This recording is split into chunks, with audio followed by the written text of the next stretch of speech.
1년 동안 방주 안에 지내다가 드디어 방주에서 나왔습니다.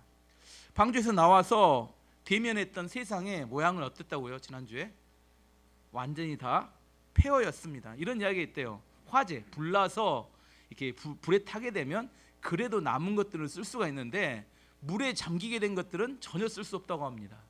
근데 물에 1년 동안 온 세상 모든 것이 잠겼다가 풀어졌기 때문에 나와서 본 세상은 완전한 폐허 그 자체였습니다. 지난 8장에서 노아의 가족들은 이런 완전한 폐허가 된 상황에서 무엇을 했습니까? 하나님께 짐승을 잡아서 제사를 지냈죠. 예배를 드렸습니다. 왜요? 예배는 하나님의 임재를 불러옵니다. 하나님께서 임재하시면 그 하나님의 생명의 능력으로 모든 것이 다시 회복되기 시작하기 때문입니다. 사람이건 가정이건 회사든 교회든 국가든지 하나님께서 임재하시면 놀라운 부흥과 축복의 역사가 시작됩니다. 에스겔 선지자가 에스겔 37장에 환상을 하나 봅니다. 그게 에스겔 37장 1절에 3절까지 말씀 보면 여호와께서 권능으로 내게 임재하시고, 여기도 임재 나오죠. 내게 임재하시고 그의 영으로 나를 데리고 가서 골짜기 가운데 두셨는데 거기 뼈가 가득하더라. 나를 그 뼈 사방으로 지나게 하시기로 본즉 그 골짜기 지면에 뼈가 심이 많고 아주 말랐더라. 그가 내게 이르되 인자야 이 뼈들이 능히 살 수 있겠느냐 하시기로 내가 대답하되 주 여호와여 주께서 아시나이다. 내용이 이런 겁니다. 에스겔 선지자가 환상을 보았는데 골짜기에 뼈들이 있었어요. 엄청 많은 뼈들이 있었는데 완전히 말라 비틀어진 뼈들, 수없이 많은 말라 비틀어진 뼈들이 있는 걸 봤습니다. 근데 보고 난 다음에 하나님 물어보시는 거예요. 에스겔아, 인자야, 에스겔아, 이 뼈들이 능히 살아날 수 있겠느냐? 이 뼈들이란 말라 비틀어진 뼈들이 완전한 절망의 상황을 말합니다. 노아가 방주에 나왔을 때의 그 세상. 여러분 어떻게 생각하세요? 여러분이 하나님께서 여러분 물어봤다고 하면 인자야 이 뼈들이 능히 살 수 있겠느냐? 아멘. 아멘. 절망적인 상황에서 다시 모든 것이 새롭게 시작될 수 있을 것인가에 대한 하나님의 질문입니다. 어떤 분들은 이렇게 이야기합니다. 사람은 변하지 않는다. 사람은 절대로 본질이 바뀌지 않는다. 왜 이런 생각을 해요? 하나님의 능력을 인정하지 않기 때문입니다. 사람이 사람을 변화시키려고 하면 변화되지 않아요. 하지만 하나님께서는 변화시킬 수 있습니다. 아멘. 어떻게 하면 변화될 수 있어요? 하나님의 말씀이 그 안에 들어가서 역사하면 변화될 수 있습니다. 에스겔 37장 4절 5절이 이렇게 이야기합니다. 또 내게 이르시되 너는 이 모든 뼈들에게 대언하여 이르기를 너희 마른 뼈들아 여호와의 말씀을 들을지어다.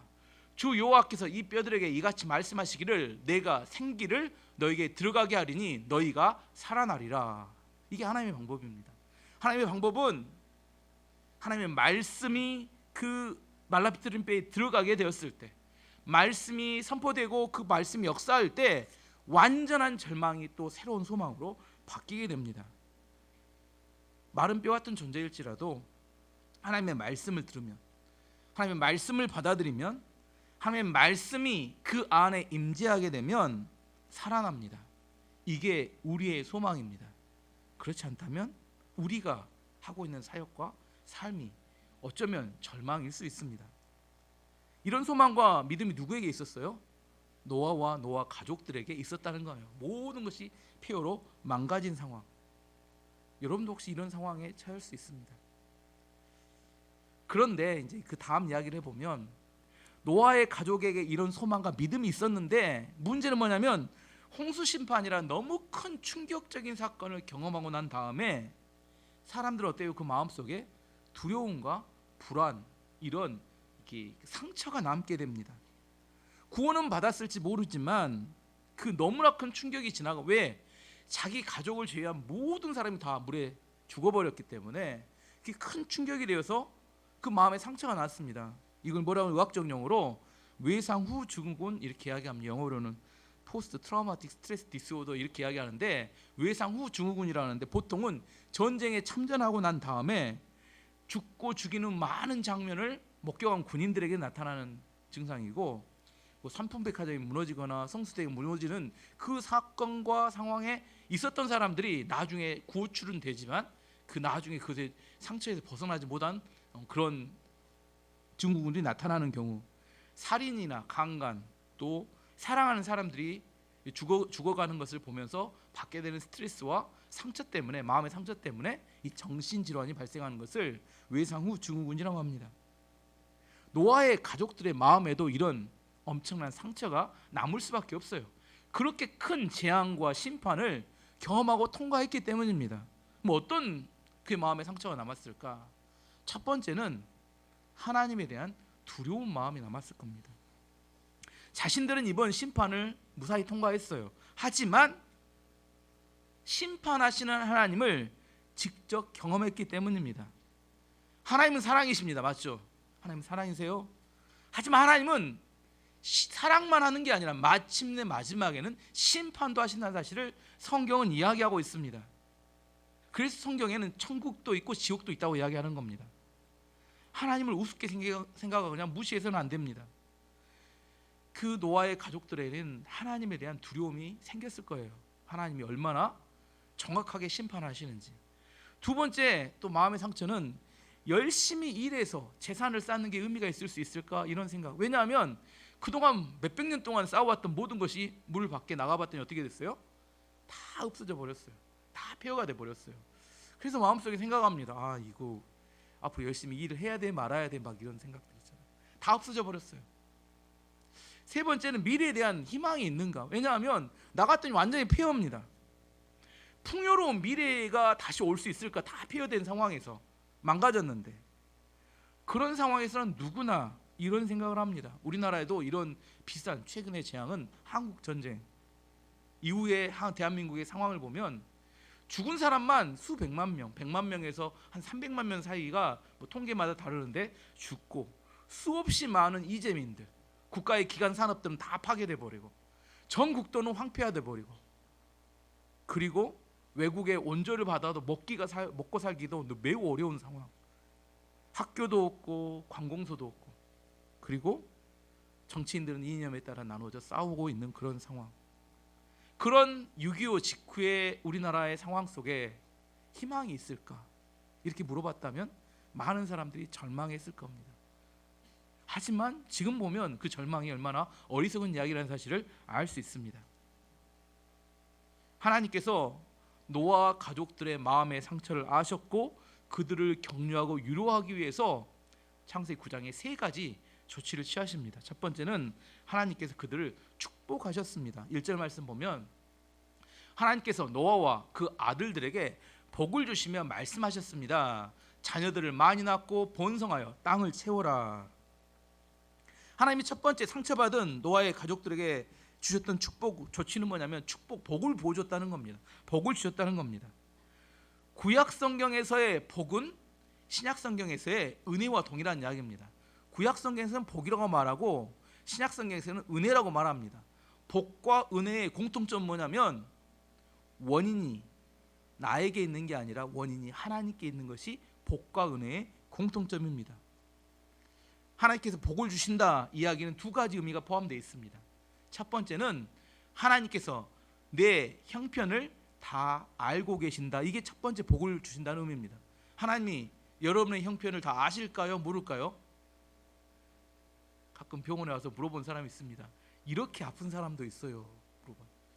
저는 날마다 그런 사람만 보는데 자기 병이 제일 중하다고 생각하니까 물어보는 겁니다. 이렇게 고통스러운 사람이 있냐고. 자기만 모르지 그렇게 아픈 사람은 너무나 많은데, 첫 번째 하나님께서 복을 주신다는 것은 내 형편을 다 알고 계신다는 겁니다. 두 번째는 그래서 이 상황에서 일어날 수 있는 가장 적절한 은혜를 주신다. 내 형편을 잘 아시기 때문에 사람들마다 가장 일어설 수 있도록 적절한 은혜를 주신다. 이게 하나님이 복을 주셨다는 의미입니다.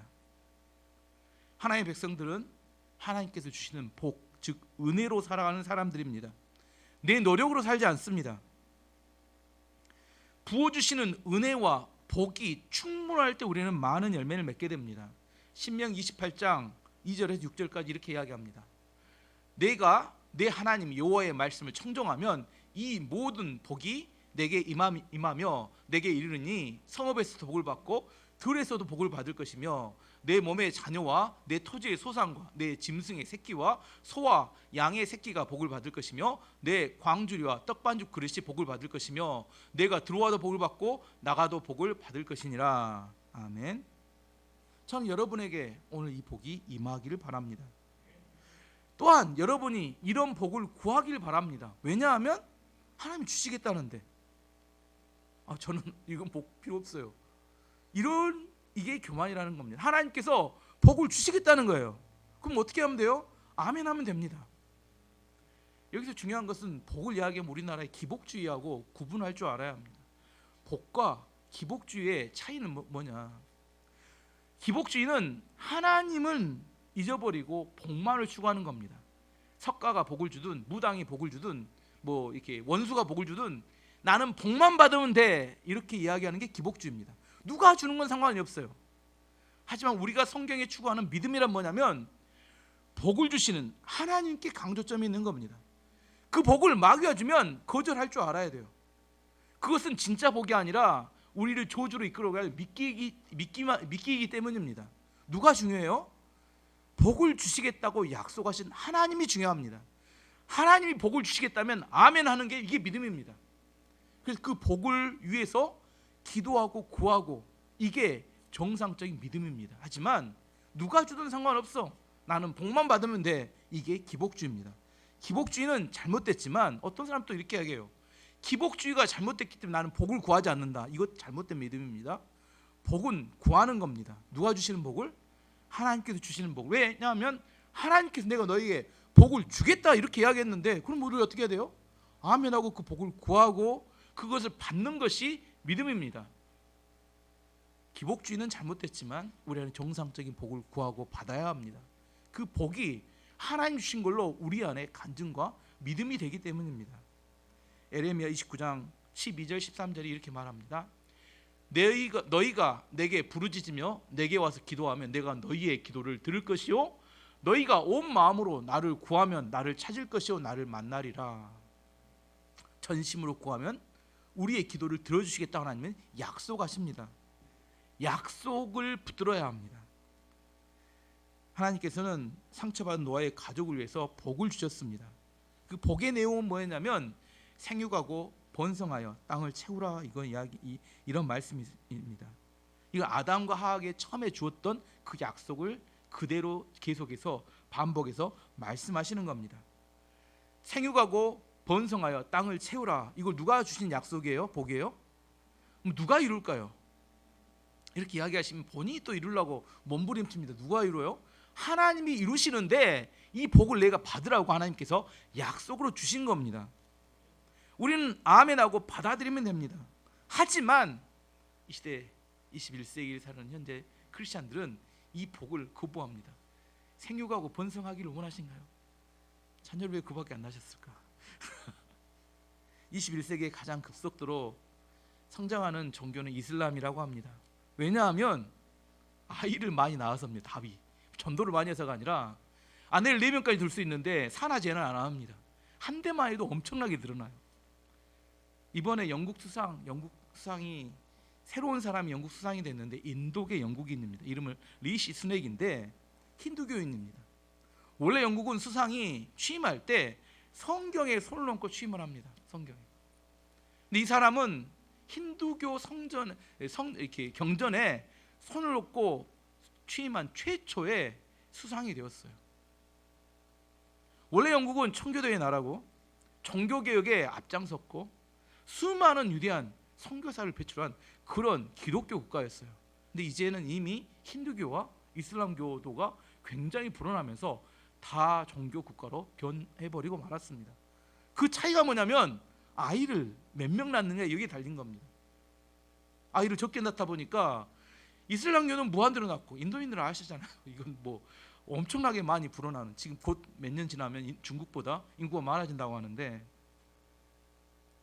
생육하고 번성하라, 하나님의 축복의 약속인데 21세기를 사는 그리스도인들이 이기적인 마음의 이 말씀에 대해서 순종하기를 거부하고 살아가기 때문에 한번 우리가 다시 한번 돌아봐야 됩니다.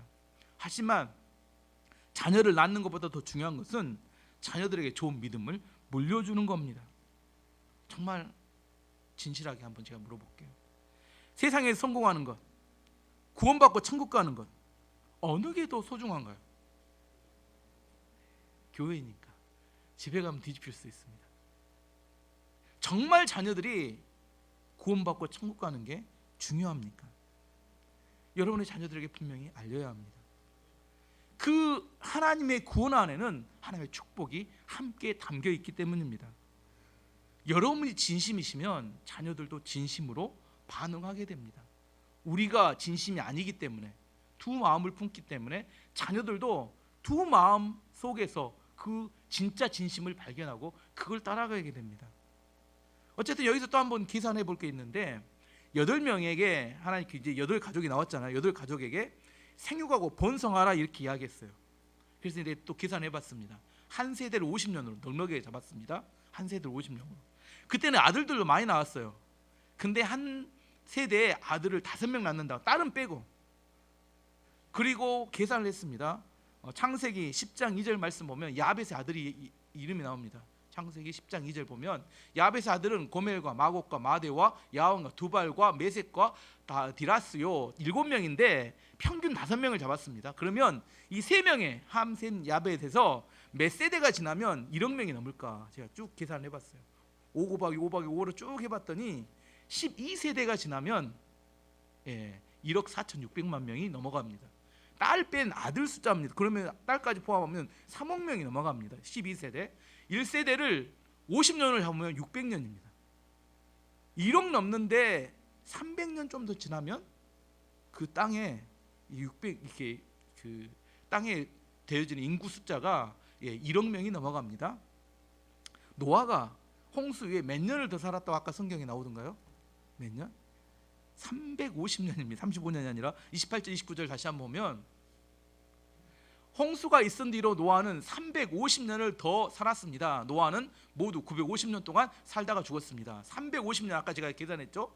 12세대가 넘으면 노아가 살아있는 동안 이 땅은 1억 명이 넘는 사람으로 생육하고 번성하라가 무슨 말인지 아시겠죠?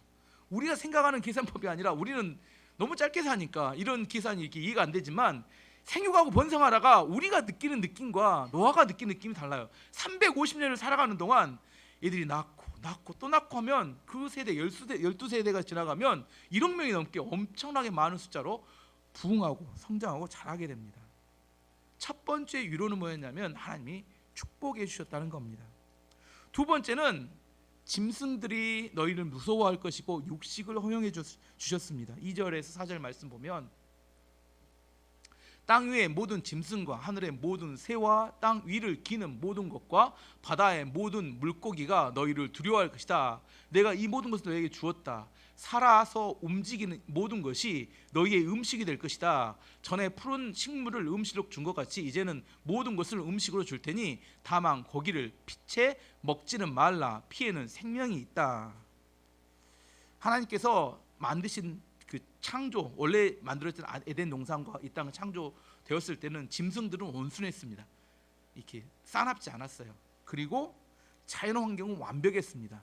기후가 변하지 않았어요. 비와 눈도 없고 사계절도 없고 따뜻한 날씨에 항상 잘 살 수 있는 그런 환경이었어요. 하지만 하나님의 심판으로 물층이 쏟아져 버린 후에 이제 비와 눈과 사계절이 생겨나고 또한 땅이 저주를 받아서 아무리 경작을 해도 쉽게 곡식을 얻기 힘든 땅으로 변했습니다.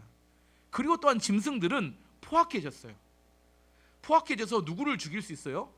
사람을 죽일 수 있는 포악한 짐승들로 변하니까 하나님 주신 두 번째 축복은 뭐냐면 이 짐승들로 하여금 짐승들의 마음이 있을까요? 짐승의 마음 속에 사람을 두려워하는 마음을 심어주셨다는 거예요. 사람을 함부로 공격하지 못하도록. 그 짐승들의 함께 함부로 공격하지 못하도록 하시기도 하셨다는 이야기와 또 두 번째 어떤 의미가 있냐면 인간들에게 짐승을 다스릴 수 있는 지혜와 지식을 허락하셨다는 겁니다. 세상에 가장 무서운 존재가 누구예요? 저녁에 짐승 만난 것보다 더 무서운 게 사람 만난 게 더 무서워요. 어쨌든 하나님께서 아담과 이렇게 노아의 가족들을 보호하기 위해서 짐승들이 함부로 공격하지 못하도록 두려운 마음을 심어 주셨습니다. 두 번째는 육식을 허용해 주셨다는 거예요. 원래 하나님께서 홍수 심판 전까지는 채식만 하도록 했습니다. 왜 홍수 심판 이후에는 육식을 하도록 허용하셨을까? 그 정확한 이유는 성경에 나오지 않지만 두 가지 설이 가장 유력한 설이 두 가지입니다. 정확하지 않은 첫 번째는 땅이 너무 황폐해지다 보니까 식물을 아무리 심어도 모든 사람들이 먹을 만큼 충분하게 식량이 공급되지 않다 보니까 이제 이렇게 채식 말고 육식도 하라고 하는 게 첫 번째 설. 두 번째는 홍수 심판 이후에 지구의 환경이 변화됨에 따라서 육식을 해야지만이 인간이 영양을 보충하고 살 수 있게 지구의 환경이 바뀌었다는 설. 두 가지입니다. 사람의 영양분은 두 가지입니다. 주로 지방과 단백질이에요. 근데 지방은 뭘로 섭취할 수 있냐면 우리가 말하는 탄수화물, 곡물이 먹으면 탄수화물 먹으면 몸에서 뭘로 바뀌어요? 이게 지방으로 바뀝니다.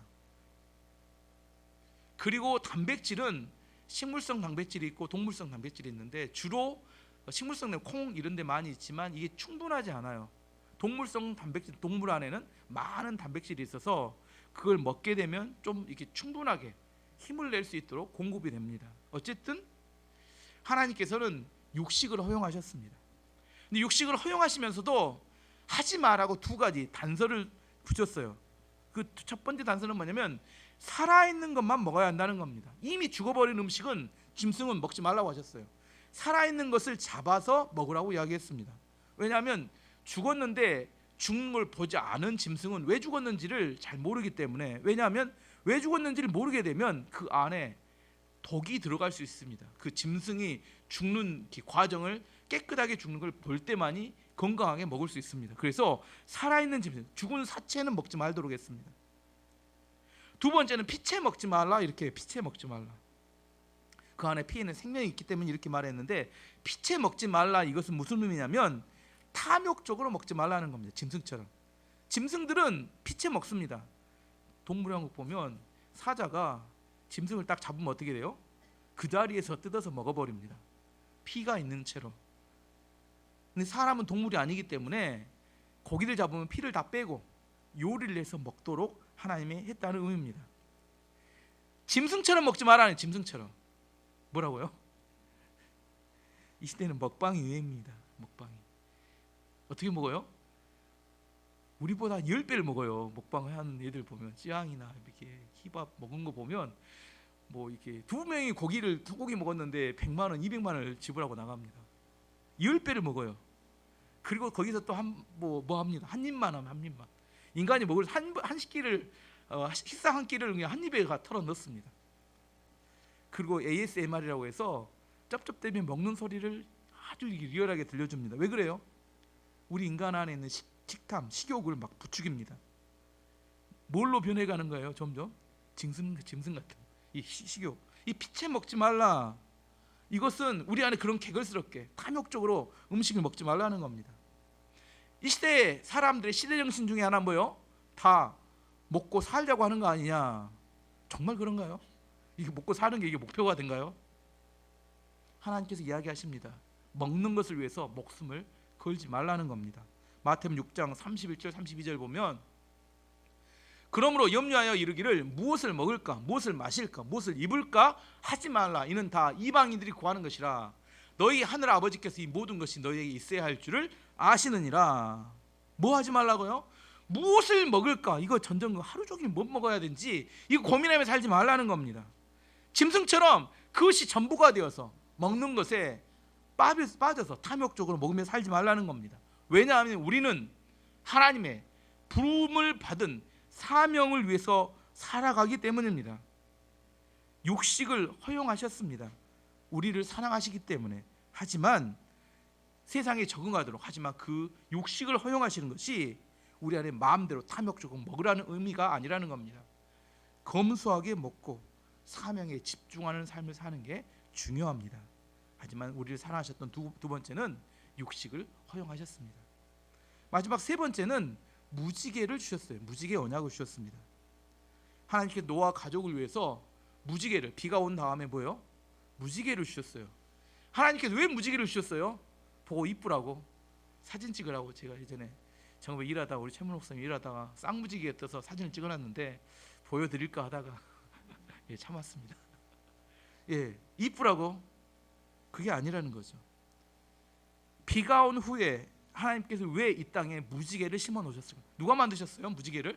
하나님이 만드셨죠. 무지개를 보면서 왜 무지개를 만드셨을까? 우리는 잘 못 느낄 수 있어요, 무지개를 왜 만들었는지. 하지만 노아의 가족들은 무지개가 중요합니다. 왜냐하면 쉽게 잊어버리기 때문입니다. 하나님께서 약속하셨어요. 어떤 약속, 무지개를 주면 약속하셨냐면 다시는 내가 홍수로 이 땅을 심판하지 않을 것이다, 이렇게 약속을 주셨어요. 왜 근데 이 약속이 중요하냐면 우리는 홍수 심판을 거치지 않았잖아요. 근데 홍수 심판을 거쳤던 노아의 가족의 두려움은 뭐냐면 비만 오면 이번에도 홍수인가? 좀 우습죠, 이 이야기하면. 우리는 이게 뭐 이런 사람들이 다 있어. 근데 그들은 비가 오면 뭔 공포가 들어요? 이번에 혹시 진짜 홍수가 와서 다 죽는 거 아니야? 이런 공포를. 이게 뭔 차이예요? 홍수 심판을 경험한 사람과 책으로 홍수 심판을 공부한 사람의 차이예요. 진짜 홍수 심판을 경험한 사람은 비가 내리면 뭐예요? 이게 또 홍수 심판 아닌가? 두려움이 생겨요. 하나님 약속하십니다. 그래서 약속하신 거예요. 다시는 내가 홍수로 심판하지 않을 것이다. 그런데 뭐예요? 아시죠, 여러분도 교회 와서 말씀 들을 때 믿음이 생겨요. 아멘. 말씀대로 살랍니다. 문 나가면서 또 잊어버리고 또 바쁜 일상과 세상에 또 뉴스 듣고 두려움과 불안 속에 살아갑니다. 왜 두려움과 불안 속에 살아가요? 잊어버리기 때문이에요. 잊어버리기. 하나님께서 비가 온 다음에 무지개를 심어서 뭐 하시는 거예요? 비가 오고 난 다음에 노아의 가족들이 무지개를 딱 보면 뭐 생각해요? 하나님께서 홍수로 심판하지 않으신다고 했지. 이것을 기억하도록 한 겁니다. 말로 하셔도 돼요. 말로 했을 때 우리가 믿으면 돼요. 믿음으로 받아들이면 아무 문제가 안 돼요. 하지만 믿음으로 받아들이지 않고 잊어버리니까 하나님께서 우리의 건망증, 우리의 기억을 못한 것을 보완하기 위해서 아예 딱 비 온 다음에 무지개를 딱 박아가지고 내가 다시는 물로 심판하지 않아, 이렇게 이야기하시는 겁니다. 우리가 어떻게 생각하면 우리는 경험 안 했기 때문에 좀 우스운 이야기일 수 있지만 전쟁에 참전하고 난 다음에 사람이 죽고 죽이는 장면을 경험하고 돌아온 군인들은 집에 돌아오지만 편하게 잠을 자지 못하고 아직도 전쟁 중에 산다고 합니다. 트라우마 때문에. 적들이 기습해서 언제 쳐들어올지 모르기 때문에 편하게 잠을 자지도 못하고 공포 가운데 살아갑니다. 전쟁에 참여해보지 않은 사람은 뭐라고 해요? 야, 그거 지나간 일이야, 잊어버려, 이제 전쟁 끝났어, 이야기하지만 그들은 현실이 아닙니다. 하지만 거기서 상처받은 그들은 여전히 고통이 그들의 삶에 남아있는 겁니다. 하나님께서 이런 정신적인 고통 가운데 있었던 노아의 가족을 위해서 비가 오고 나면 바로 무지개를 띄워서 하나님의 약속을 잊지 않도록 보여주신 겁니다. 9절에 13절 말씀 보면 이제 내가 너희와 너희의 뒤를 이을 너희의 자손과 배에서 나와서 너희와 함께 있는 모든 생물 곧 새와 가축과 들짐승과 땅 위의 모든 생물들과 너희에게 언약을 세우리니 다시는 홍수로 너희 모든 생물들을 없애버리지 않을 것이며 홍수로 땅을 멸망시키는 일은 없을 것이다. 하나님께서 말씀하셨습니다. 내가 너희와 함께 사는 모든 생물과 너희 사이에 대대로 세울 언약의 표는 이러하다. 내가 구름 사이에 내 무지개를 두었으니 그것이 나와 땅 사이의 언약의 표이다. 아멘. 잊어버리지 않도록 하기 위해서, 더 이상 두려움에 떨도록 하지 않기 위해서 하나님께서 무지개를 주셨습니다. 비가 오더라도 이제 홍수 심판은 아니라는 겁니다. 이게 무지개 언약입니다. 그러면 신약을 사는 우리들에게 무지개 언약과 같은 언약은 뭘까요? 그게 바로 십자가입니다. 그 어떤 죄도 예수 그리스도의 십자가 아래로 들어가면 용서받게 되고 회복될 수 있다. 신약 백성들에게 있어서 무지개는 십자가 언약입니다. 갈라디아서 3장 13절 14절 말씀 보면 그리스도께서 우리를 위하여 저주를 받은 바 되사 율법의 저주에서 우리를 속량하셨으니 기록된 바 나무 십자가에 달린 자마다 저주 아래 있는 자 하였습니다. 이는 그리스도 예수 안에서 아브라함의 복이 이방인에게 미치게 하고 또 우리로 하여금 믿음으로 말미암아 성령의 약속을 받게 하려 함이라. 아멘. 십자가에서 예수님이 우리를 대신하여 죽으심으로 아브라함의 축복이 우리의 축복이 되고 성령의 약속을 받게 하겠다. 이게 하나님의 축복의 약속이 십자가 안에 숨겨진 우리에게 주어진 하나님의 약속입니다. 십자가를 보면 뭘 기억하라고요?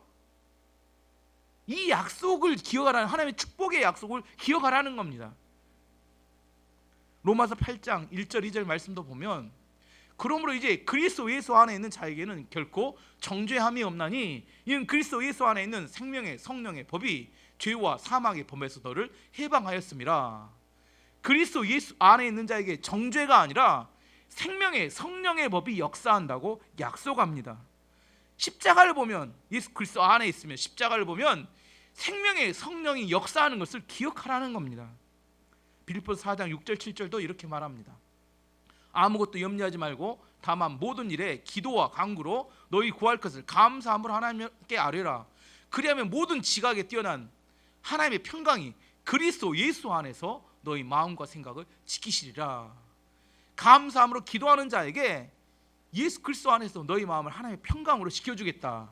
십자가를 보면 하나님의 평강을 기억하라는 겁니다. 십자가를 통해서 우리는 예수 그리스도 안에 누리게 될 축복과 생명과 평강을 기억하라고 하나님 말씀하시는 겁니다.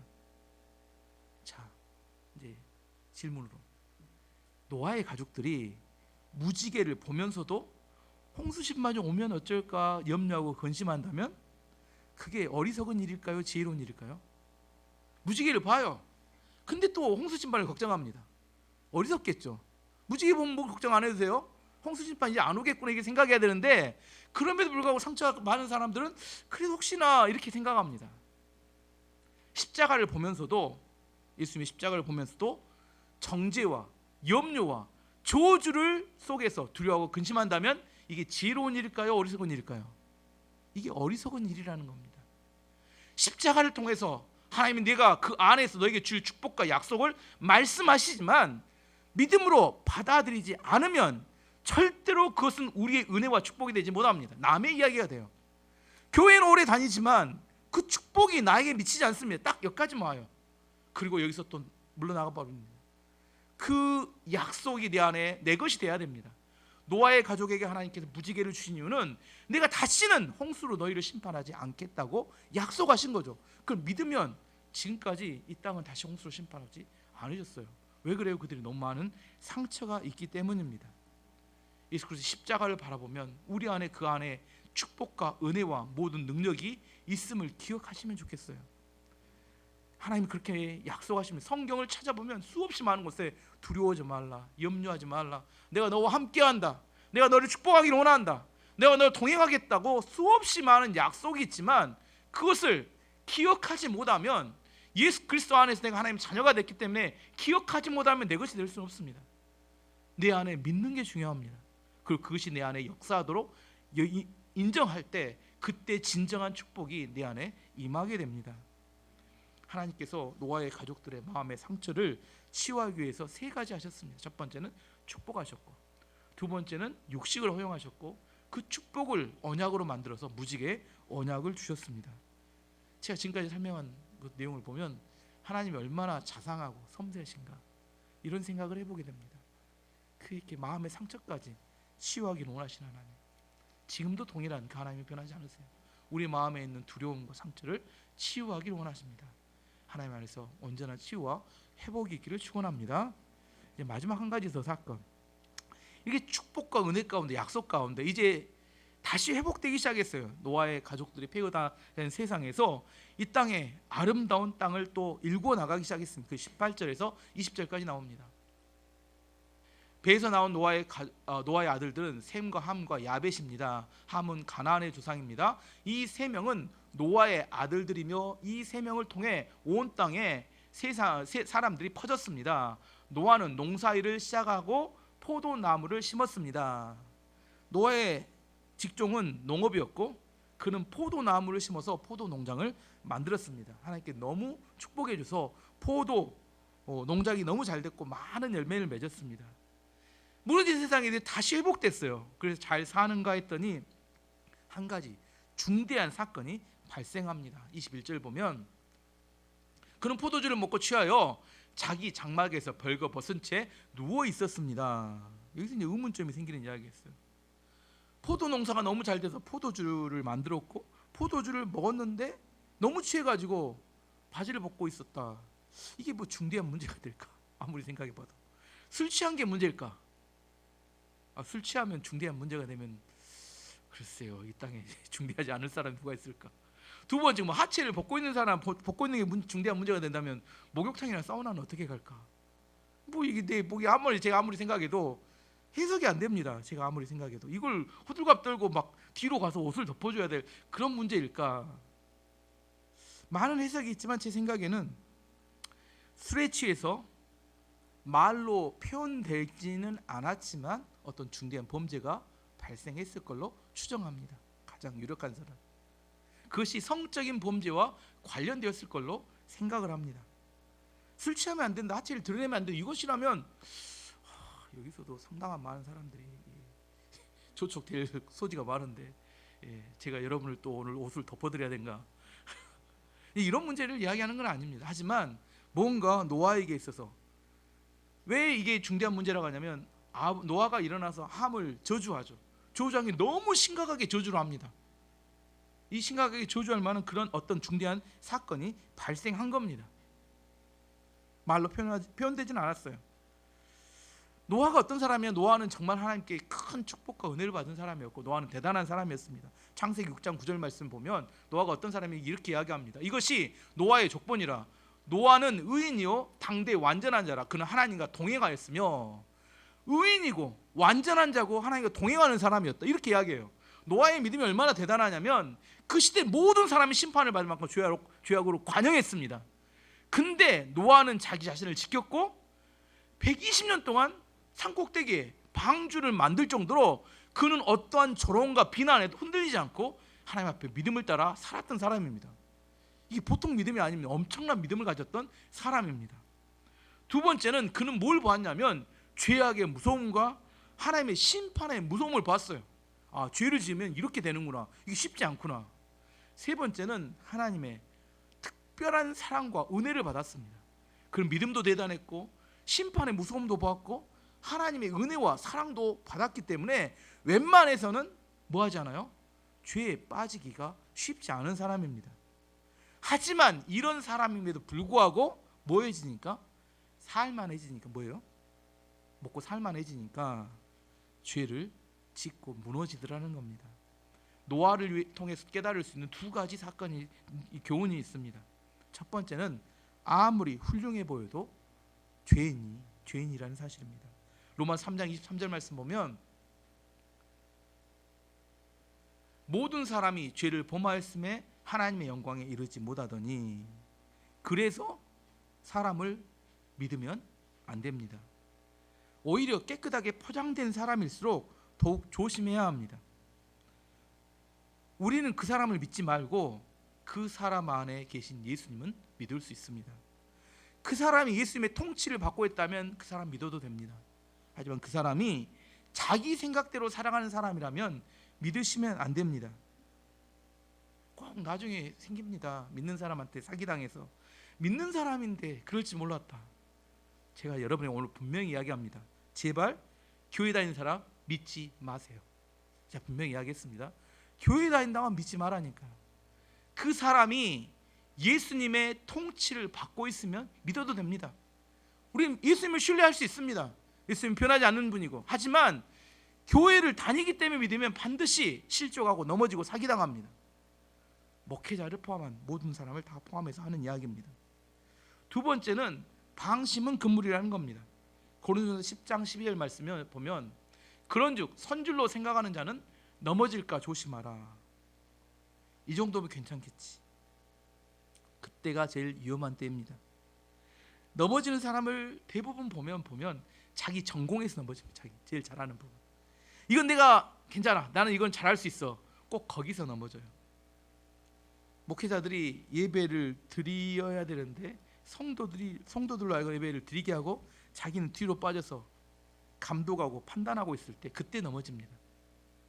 왜냐하면 나는 하나님과 너무 친하고 나는 특별한 목회자이기 때문에 하나님이 나를 봐주실 거야. 봐주기는 뭘 봐줘요. 예배를 드려야지. 지가 예배를 자기가 관리하고 감독해요. 그런 게 어디 있어? 그걸 그렇기 때문에 위선하고 외식을 하게 됩니다.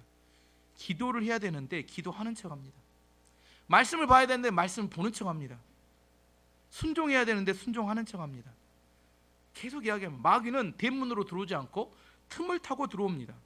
에베소 4장 27절 말씀 보면 마귀에게 틈을 주지 말라, 마귀에게 대문을 주지 말라 이렇게 이야기하잖아요. 성경은 마귀에게 틈을 주지 말라 이렇게 이야기합니다. 작은 틈을 비집고 마귀가 들어와요. 그 다음에 그 사람의 기쁨을 빼앗아갑니다.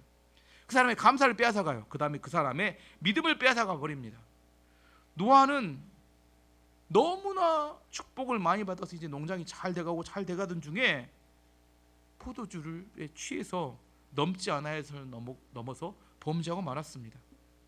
노아의 범죄가 여기까지인데 그 다음에 또 중요한 범죄가 있는데 함의 문제가 나오죠. 함은 아버지가 그렇게 하고 있을 때 그 죄를 덮어주면 좋은데 그것을 드러내어 사람들 사이에 가십거리로 만들어 버렸어요. 소문을 내버렸습니다. 22절 말씀 보면 가나안의 조상 함이 벌거벗은 아버지를 보고 밖으로 나가서 형제들에게 그 사실을 알렸습니다. 이거 그냥 알리는 게 아니라 소문내고 가십거리로 만들고 아버지를 우습게 만들어 버렸다는 겁니다. 아버지의 허물을 덮어주지 않았어요. 반면에 셈과 야벳은 아버지의 허물을 덮어주었습니다. 23절 말씀 보면 그러자 셈과 야벳이 옷을 가지고 와서 어깨에 걸친 다음 뒷걸음질로 장막으로 들어가 아버지의 벌거벗은 몸을 덮어드렸습니다. 그들은 얼굴을 돌려서 아버지의 벌거벗은 몸을 보지 않았습니다. 할 수만 있으면 아버지의 범죄조차도 덮어주고 싶어서 덮어드렸습니다. 잠언 17장 9절이 이렇게 이야기합니다. 허물을 덮어주는 자는 사랑을 구하는 자요 그것을 거듭 말하는 자는 친한 벗을 이간하는 자니라. 여러분, 허물을 덮어주는 사람이 되기를 바랍니다. 우리는 모두 죄인이기 때문입니다.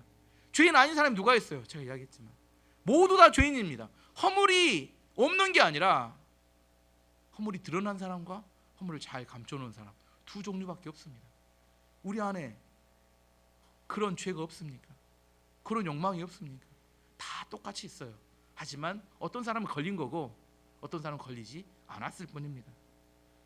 할 수만 있으면 다른 사람의 허물을 덮어주는 것, 이게 사랑이고 이게 하나님을 믿는 백성들의 특징이어야 합니다. 왜냐하면 오늘 노아가 다시 깨어난 다음에 허물을 덮어줬던 두 자식에게 축복해주고 허물을 드러냈던 함에게 저주하는 이야기가 나옵니다. 안타깝게도 노아가 깨어난 후에 함에 대해서 저주하는 이야기가 25절 말씀 보면 이렇게 말했습니다. 가나안은 저주를 받을 것이다. 가나안은 형제들에게 속한 가장 낮은 종이 될 것이다. 이렇게 이야기해요.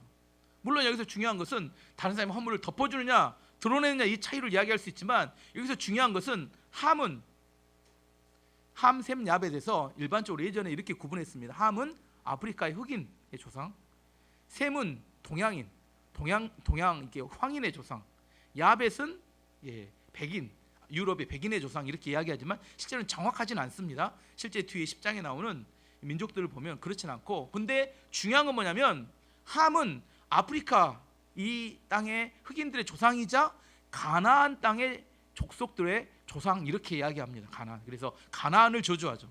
왜 가나안을 저주했을까? 마지막 주제인데 이 가나안이 왜 중요할까요? 지금 창세기를 누가 쓰고 있어요? 오경에는 모세가 쓰고 있어요. 모세가 어디서 이걸 쓰고 있어요? 모압 평지에서.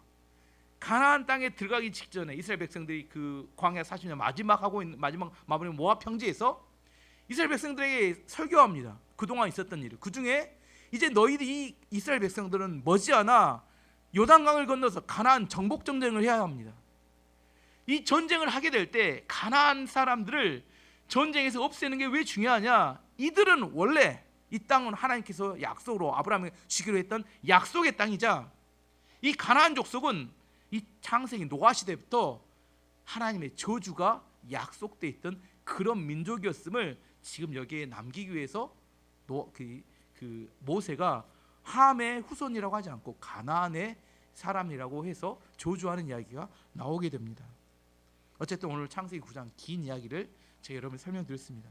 창세기 9장의 가장 중요한 핵심의 이야기는 뭐냐면 하나님께서 심판을 통하여 세상을 완전히 깨끗하게 만드셨어요. 그러면 죄가 없어져야 되잖아요. 근데 또다시 노아부터 시작해서 또 함에 이르는 죄가 또다시 일어나서 시작돼서 진행되고 있다는 겁니다. 죄가 또다시 인류 역사 가운데 또다시 들어온 게 아니죠. 있었고 아담 이후에 또 죄가 다 청소했지만 또다시 죄가 서서히 일어나고 진행되고 있습니다. 죄는 우리에게 매우 가까이 있어요. 이 죄의 완전한 뿌리를 뽑기 위해서 누가 오셨어요? 예수님이 오신 겁니다. 예수님이 이 땅에 오셔야만 했는가? 인간은 아무리 심판해도 죄가 이 땅에 없어지지 않습니다. 우리 안에 예수 그리스도 안으로 들어갈 때만이 진정한 자유와 축복과 그 죄로부터 자유가 누려질 수 있습니다. 오늘 말씀의 결론을 맺도록 하겠습니다. 하나님이 사랑하셔서 노아의 가족들의 그 상처를 치유하기를 원하셨습니다. 또한 노아가 정말 이렇게 이제 하나님의 축복을 받았는데 그는 또 넘어지고 무너지고 말았습니다. 우리 안에 우리 자신의 모습을 보고 가장 중요한 것은 하나님께 붙어 있는 것, 예수 그리스도 십자가의 언약을 붙드는 것, 그게 가장 중요합니다.